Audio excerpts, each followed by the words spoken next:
Bem-vindo de volta ao Filme Homem. Hoje vou mostrar a vocês um filme de comédia dramática de 1985, Brewster's Millions. Spoilers à frente. Atenção! E tome cuidado. Um homem chamado Monty Brewster adora beisebol e joga como arremessador substituto em uma liga secundária.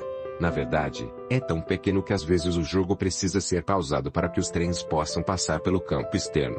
Monty comenta com seu amigo chamado Spike que um homem na plateia tem tirado fotos dele nos últimos 3 jogos, pensando que eles o querem na liga principal. Spike, entretanto, diz a ele para esquecer. Naquela noite, Monty e Spike estão comemorando sua vitória em um bar, dando em cima de 2 mulheres. De repente, os namorados das meninas aparecem e uma grande briga começa.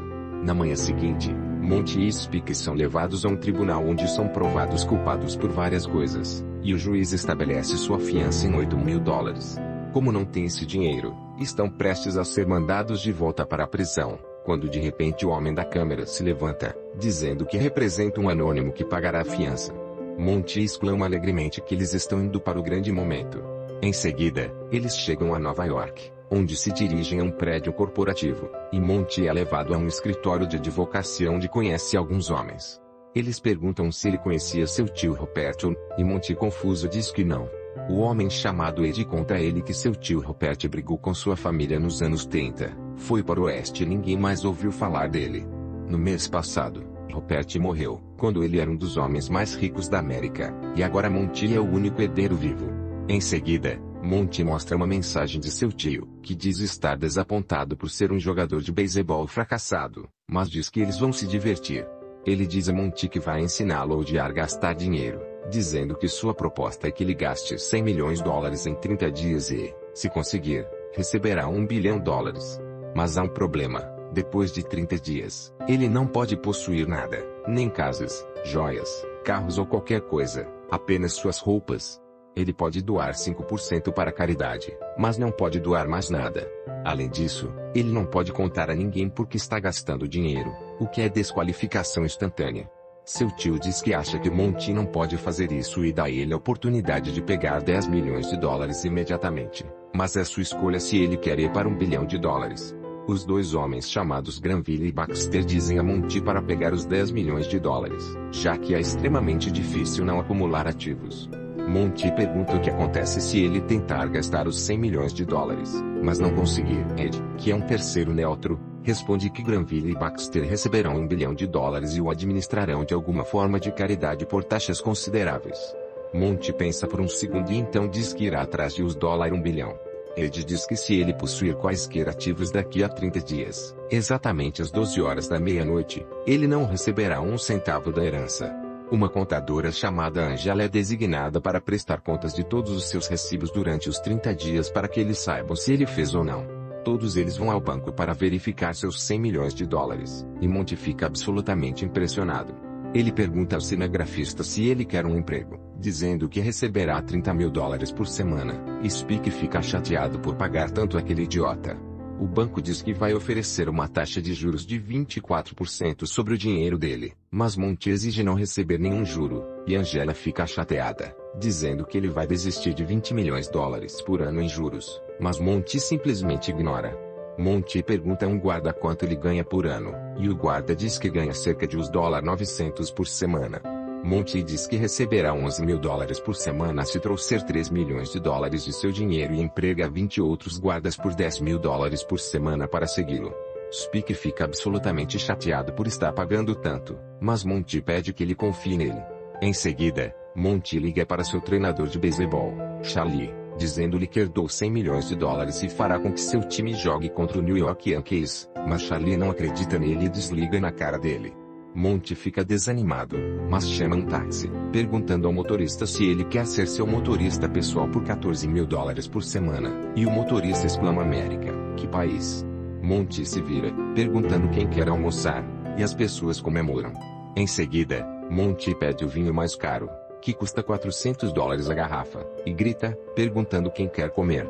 Monty pergunta a Angela se ele pode contratar alguém para fazer seu trabalho para que eles possam se divertir, mas ela diz que não está interessada em diversão e tem um noivo. Monty comenta que adoraria conhecê-lo, mas Angela responde que ele não pode comprar o tempo de todos neste mundo, dizendo que duvida que ele consiga comprar o Warren. Em seguida, Monty chega a um hotel, mas o proprietário diz que os 2 últimos andares já estão reservados. Monty pergunta quanto eles estão pagando e recebe a resposta a $275 mil.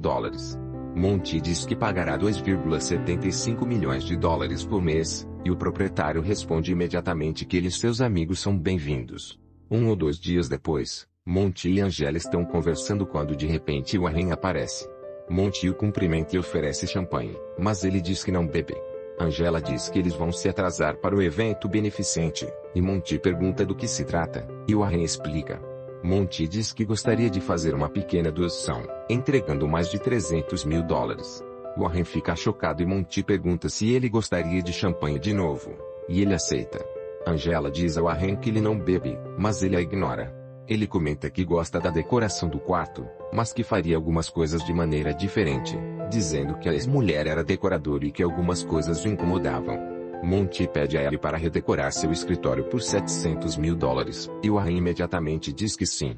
Angela diz que ele é advogado, não decorador, e ele responde que não há nada de errado em ser decorador. Angela diz vamos.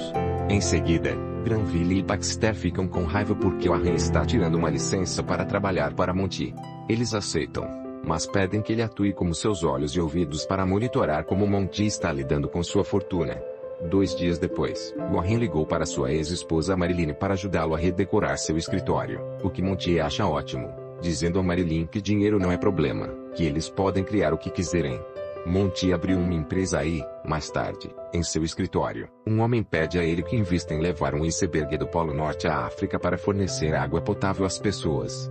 Monty diz que é uma boa ideia, perguntando se $3 milhões são suficientes para chegar lá, o que o homem acha que é suficiente. De repente, seu treinador de beisebol, Charlie, liga e Monty diz que não poupará despesas para consertar seu estádio para o jogo com os Yankees, dizendo que está enviando helicópteros. Em seguida, Monty está esperando seus colegas jogadores de beisebol de casa, chegando em helicópteros, enquanto Granville e Baxter comentam que provavelmente o subestimaram. Monty diz à equipe que mal pode esperar para mostrar as coberturas que alugou para eles. No dia seguinte, o time está treinando para o jogo contra o Yankees e, no final da tarde, Monty e Speak tiram uma folga para se divertir. Mas, de repente, Speak diz que deveria fazer alguns investimentos sustentáveis, como em metais preciosos ou selos, e Monty tem uma ideia. Não muito tempo depois, Monty entra em uma loja de colecionadores de selos, pedindo seus selos mais caros. Speak observa que esta deve ser a coisa mais inteligente que Monty já fez. Na manhã seguinte, Granville e Baxter estão rindo, dizendo que comprou um ativo, ao ver a notícia de que comprou um selo por $1,25 milhão. Mas então, quando eles começam a ler a correspondência, eles veem uma carta de Monty com o selo, ficando com raiva porque não é mais um ativo. Em seguida, eles revelam ao Warren sobre o acordo que Monty fez com seu tio morto e dizem a ele para criar um pequeno erro na contabilidade de sua esposa para que $1 bilhão vá para eles. Monty vê na TV que as ações de sua empresa triplicaram de valor devido ao seu investimento no iceberg e fica estressado, mandando seus funcionários venderem tudo, o que dizem ser uma má ideia. Monty, entretanto, insiste em vender e doar todo o dinheiro que ganharam para a caridade. Naquela noite, Monty conhece Ed, dizendo que ele está cansado de agir como um idiota rico, dizendo que provavelmente nem conseguirá gastar os $100 milhões. Ed diz que não sabe, mas acha que aquele jogo de beisebol é um passo na direção certa. No dia seguinte, em seu escritório, Speak entra, dizendo a Monty que espera não ficar com raiva, mas que fez alguns investimentos para ele, investiu em alguns poços de petróleo e rendeu a ele $10 milhões. Monty fica perturbado, comentando que está de volta onde começou, e os outros acham que algo está errado com ele. Warren interrompe, dizendo que precisa de $20 mil para um depósito em uma mobília cara que eles estão alugando, que Monty dá a ele. Monty diz que quer ficar sozinho um pouco e todos saem. Ele liga à TV e ouve que os 2 candidatos Heller e Salvino estão injetando quantias escandalosas de dinheiro nas campanhas para se tornar o próximo prefeito de Nova York. Angela diz a Speak que acha que Monty se sente culpado por ganhar dinheiro, e deve ser por isso que ele fica tão chateado e faz coisas como fazer campanha para se tornar prefeito. Os repórteres perguntam a Monty sobre suas posições políticas, mas ele apenas responde que acha que ninguém deve votar nele, nem em Heller ou Salvino, que as pessoas não devem votar em ninguém acima.